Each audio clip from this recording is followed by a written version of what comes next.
দার্জিলিংয়ে যেমন রয়েছে মেঘ ঠান্ডা পাহাড়ের সাথে শহরের ব্যস্ততা কোলাহল, কিন্তু দার্জিলিংয়ের এই ব্যস্ততম শহর ছেড়ে একটু দূরে গেলেই এমন কিছু জায়গা আছে যেখানে পাহাড়ের সৌন্দর্যটা আরও কাছ থেকে অনুভব করা যায়। তাই আমাদের এবারের গন্তব্য ছিল নদীর ধারে পাহাড়ে ঘেরা একটা ছোট্ট গ্রাম বিজনবাড়ি। আজকের ভিডিওতে থাকবে বিজনবাড়িতে আমাদের থাকার অভিজ্ঞতাটা, সাথে এখানে পৌঁছানোর রাস্তার ডিরেকশন থেকে শুরু করে সাইট সিন এবং হোমস্টের একটা ডিটেইল ভিডিও। তাহলে চলো আজকের ভিডিওটা শুরু করা যাক। Hello everyone and good morning from Darjeeling. আমরা এখন রয়েছি দার্জিলিং সিনক্লেয়ার্স হোটেলে। এই হোটেলের আলাদা করে আরেকটা ভিডিও যাবে, রিভিউ ভিডিও, সেটা তোমরা পেজেই আমার দেখতে পাবে। নেক্সট ইজ আজকে আমাদের এখানে লাস্ট ডে দার্জিলিংয়ে। আমরা এখান থেকে বেরিয়ে যাব হলো বিজনবাড়িতে। বিজনবাড়ি জায়গাটাও শুনেছি খুব সুন্দর, একটা পিসফুল অ্যাম্বিয়েন্স। আর এখানে যেহেতু একটুখানি ক্রাউড রয়েছে, সেখানে বিজনবাড়ি কিন্তু একদম নির্জন একটা জায়গা। তো আশা করি সেটাও আমাদের খুব ভালো লাগবে। বাজে হলো 8:30। তো এখন জাস্ট স্নান করে রেডি হয়ে নেব। আর নিচে আজকে এদের ব্রেকফাস্টে কী রয়েছে সেটাও তোমাদের সাথে শেয়ার করব। চলো শুরু করি আজকের ভিডিওটা। সিনক্লেয়ার্স হোটেলের আমাদের স্টেটা কিন্তু দারুণ ছিল। সিনক্লেয়ার্স হোটেলের একটা ডিটেল রিভিউ ভিডিও আমার চ্যানেলে অলরেডি আপলোড হয়ে গেছে, ওখান থেকে তোমরা গিয়ে একবার দেখে নিতে পারো। আমি আই বাটনে একবার লিঙ্কটা দিয়ে দেব। সকালের ব্রেকফাস্ট তো কমপ্লিট, আমাদের ড্রাইভার দাদাও অলরেডি চলে এসেছে আমাদেরকে নেওয়ার জন্য। চলো আমাদের জার্নিটা এবারে শুরু করা যাক। দার্জিলিং থেকে বিজনবাড়ির দূরত্ব রয়েছে 30 কিলোমিটার, যেটা কভার করতে আমাদের সময় লাগবে প্রায় 2 ঘন্টা। আর বিজনবাড়ি যাওয়ার পথে সাইট সিন হিসেবে তোমরা দেখে নিতে পারো কিছু টি গার্ডেন, আর রয়েছে একটা সুন্দর ভিউ পয়েন্ট।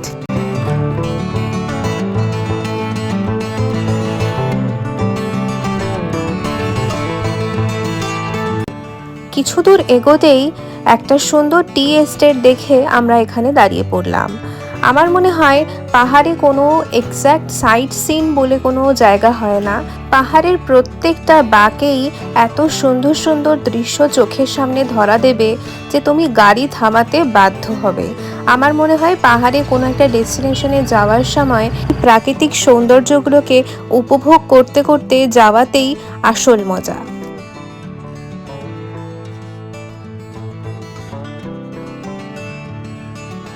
কিছুক্ষণ আগে যেখানে ছিল রোদ, এবারে নামলো ঝমঝমিয়ে বৃষ্টি। পাহাড়ের এই রোদ বৃষ্টি মেঘের খেলা দেখতে দেখতেই এগিয়ে চলেছি আমরা আমাদের গন্তব্যের দিকে।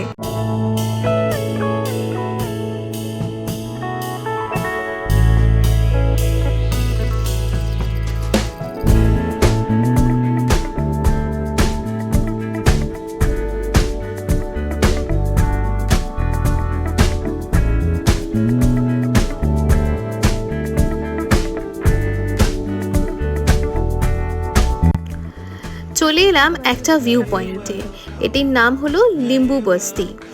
ভিউ পয়েন্টে পৌঁছানোর জন্য কিছুটা রাস্তা ট্রেক করতে হবে, তাই জন্য দেখো আমরা হেঁটে হেঁটে যাচ্ছি ভিউ পয়েন্টটার দিকে। আর যেটা দেখলাম যে এইখানে পৌঁছানোর জন্য যে রাস্তাটা, সেই রাস্তাটা কিন্তু খুব একটা ভালো নয়, তাই জন্য খুব বেশি এজেড কেউ হলে তাদের পক্ষে ওঠাটা একটু প্রবলেমের ব্যাপার। আদারওয়াইজ তোমরা কিন্তু উঠতে পারো, জায়গাটা বেশ সুন্দর। চলো তোমাদেরকে একবার দেখিয়ে দিই।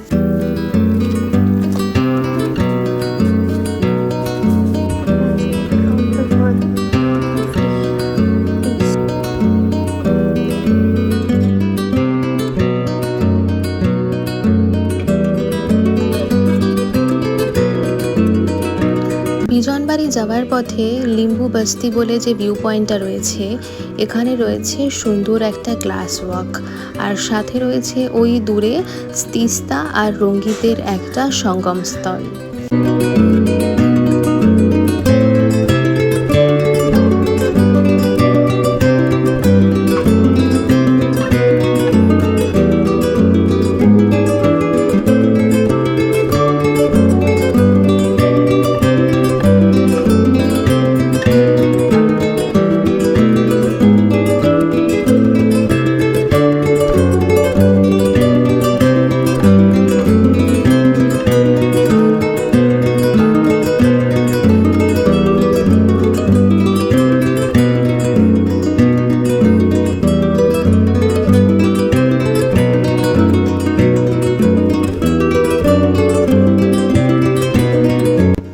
অন্যান্য সাইট সিনের তুলনায় এই সাইট সিনটা কিন্তু বেশ ফাঁকা রয়েছে এরিয়াটা। হয়তো অফ সিজন বলে হতে পারে বা অনেক লোক হয়তো জানেও না। তবে এই জায়গাটা হলো মাস্ট ভিজিট প্লেসের মধ্যে একটা বলবো আমি। গ্লাস ওয়াকটা একদমই নতুন হয়েছে।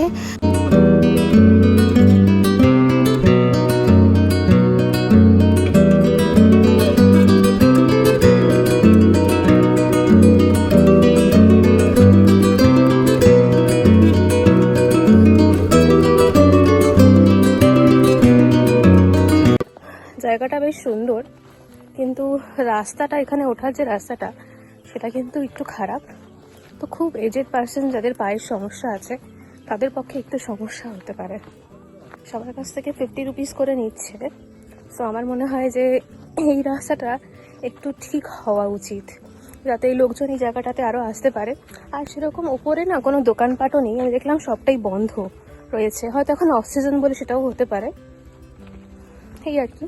সামনের রাস্তাটা তো আরোই বেশি খারাপ, যেটাতে আমরা গাড়ি করে যেটা দিয়ে আসলাম আর কি, ওটাও কিন্তু বেশ খারাপ। বাট ওভারঅল বেশ ভালো। চলো,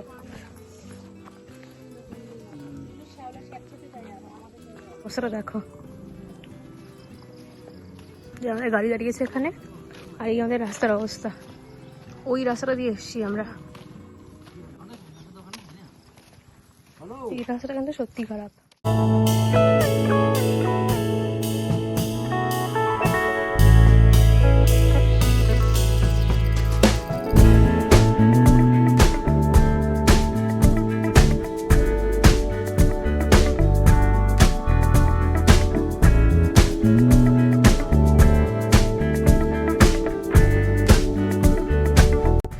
পৌঁছে গেছি আমরা আমাদের ডেস্টিনেশন বিজনবাড়িতে। তবে পুরো হোমস্টেটা ঘুরিয়ে দেখাবার আগে আজকের লাঞ্চটা সেরে নেওয়া যাক। লাঞ্চে ছিল একদমই বেসিক খাবার দাবার, ডাল ভাত সবজি পাঁপড় আর সাথে এগ কারি।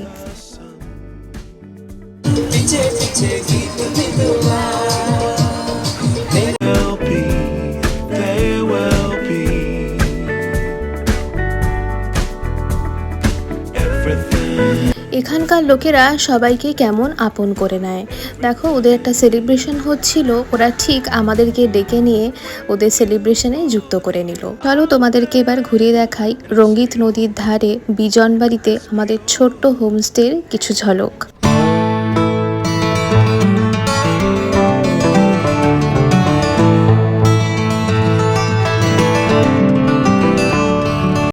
আমাদের হোমস্টের নাম ছিল দ্য ব্লু রিভার হোমস্টে। রঙ্গিত নদীর একদমই ধারে অবস্থিত এই ছোট্ট হোমস্টেটা। ছোট তবে পরিপাটি করে সুন্দরভাবে সাজানো রয়েছে। প্রথমেই তোমাদেরকে দেখিয়ে দিচ্ছি এদের এন্ট্রান্সটা। এন্ট্রান্সের সামনেই এখানে রয়েছে ওদের একটা সিটিং অ্যারেঞ্জমেন্ট। এইখানে ওদের 3 বেলার খাবার দাবার যেটা দেয় এইখানেই সার্ভ করা হয়। চাইলে তোমরা রুমেও নিতে পারো। তবে এইখানে এই ডেকটার পাশেই রয়েছে পুরো নদীর ভিউটা।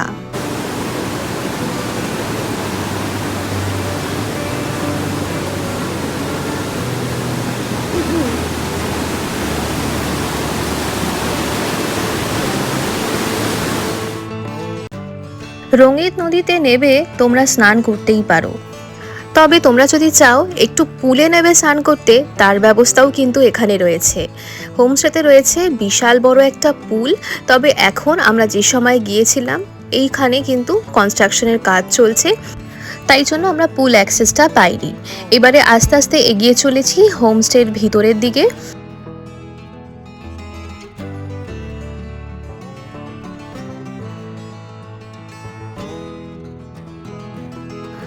পুরো হোমস্টেটা জুড়েই রয়েছে সুন্দর সুন্দর ছোট্ট ছোট্ট কাঠের কটেজ। আর দেখো, এই কাঠের কটেজের সামনেই রয়েছে বারবিকিউয়ের ব্যবস্থা।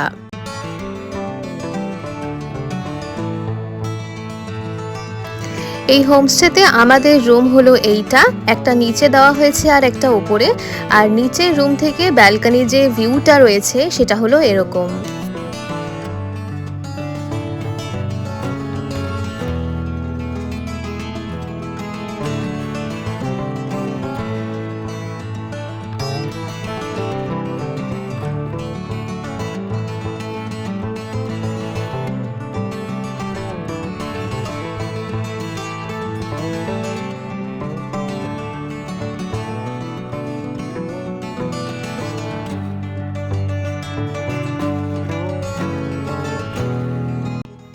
সিঁড়ি দিয়ে ওপরে উঠে এসে আমাদের রুম রয়েছে এই ওপরের দিকে আরও দুটো। আর এইখানে ব্যালকনি থেকে যে ভিউটা তার তো কোনো কথাই নেই। আমার মনে হয় আজকের সন্ধেটা এই রুমের বাইরে ব্যালকনিতে বসে দারুণভাবে 1 কাপ চা আর পকোড়ার সাথে জমে যাবে। এই একটা খাট, সাথে এখানে একটা টেবিল রয়েছে, একটা মিরর, এখানে কিছু একটা ডেস্ক মতো কিছু একটা দেওয়া আছে। আর এই হলো ওয়াশরুম। ওয়াশরুমও ইজ ভেরি বেসিক, জাস্ট এখানে মিরর, বাস দ্যাটস ইট। আর এখানে এটা ছিল আয়না। এখানে মেন ভিউ হলো এইটা। এখানেও কিন্তু একটা জানলা আছে, যে জানলা দিয়ে তোমরা এই সকালে এই ভিউটা পুরো দেখতে পাবে। যেহেতু আমাদের হোমস্টের একদমই পাশ দিয়ে রঙ্গিত নদীটা বয়ে চলেছে, তাই চলো নদীর একটা গর্জন তো রয়েছে। আর আমরা ভাবলাম বেশি সময় নষ্ট না করে সন্ধে হওয়ার আগেই একটু নদীর জলে নেমে পড়ি।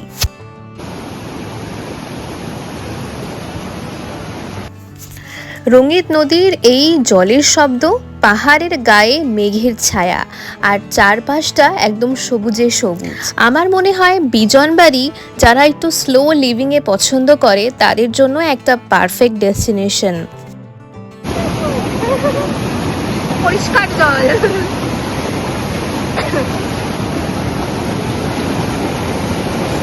এই রঙ্গিত নদীর পাশে বসে ঠান্ডা জলে পা ডুবিয়ে কতক্ষণ যে আমরা বসেছিলাম আর কিভাবে যে সময়টা কেটে গেল তা বুঝতেই পারলাম না। বিকেল নামার সাথে সাথেই এখানে নামলো অঝোর ধারায় বৃষ্টি। আর বিকেলবেলায় এই ব্যালকনিতে বসে বসে বৃষ্টি দেখতে দেখতে দারুণ সময়টা আমাদের কেটে গেল।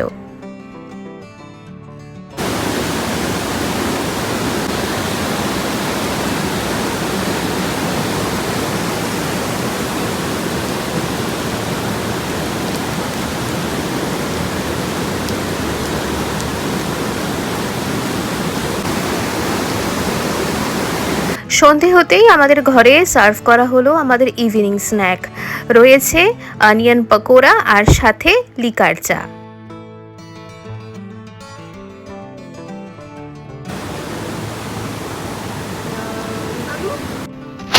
গরম গরম চা পকোড়া খেতে খেতে দেখলাম বৃষ্টির আওয়াজ আর সাথে নদীর গর্জন, উভয় মিলে এক আলাদা রোমাঞ্চকর পরিবেশ। আর একটু রাত গড়াতেই চলে এলাম এদের ওই কমন এরিয়াটাতে। এখানে রয়েছে কিছু ইনডোর গেমসের ব্যবস্থা, তাই আমরা বেছে নিলাম এই ক্যারামটাকে।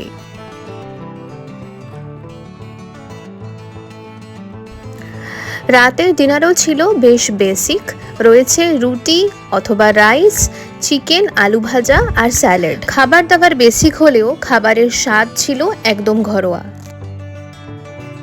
যত রাত বাড়ছিল আর রাতের অন্ধকারে বাড়ছিল নদীর গর্জনের আওয়াজ, আর সাথে ঝিঝি পোকার একটা ডাক। এই যে এক্সপিরিয়েন্সটা আমরা এখানে করেছি সেটা আমি মুখে বলে প্রকাশ করতে পারবো না, এতটাই সুন্দর আর পিসফুল একটা অ্যাম্বিয়েন্স। আজ নেক্সট ডে, আর বিজনবাড়ি থেকে আজ আমাদের চেক আউট করার পালা। বিজনবাড়িতে আমাদের এই একটা দিন দারুণ কাটলো। আমি বলবো তোমরা যদি কেউ দার্জিলিংয়ে ঘুরতে আসো এই জায়গাটাতে একটা দিনের জন্য অবশ্যই থেকো, এক আলাদা রকম প্রশান্তি নিয়ে তোমরা বাড়ি ফিরবে। বিজনবাড়িতে আমাদের এই হোমস্টেতে তোমরা কল করে বুক করে নিতে পারো। এখানে পার ডে কস্ট পড়বে তোমাদের 1500 টাকা পার হেড, যার মধ্যে ফুডটাও ইনক্লুডেড থাকবে।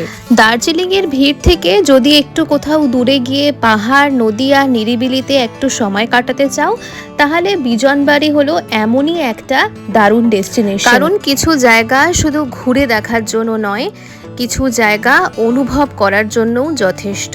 আজকের ভিডিওটা এখানেই শেষ করছি, দেখা হবে আবারও এক নতুন পাহাড়ি গল্পের সাথে।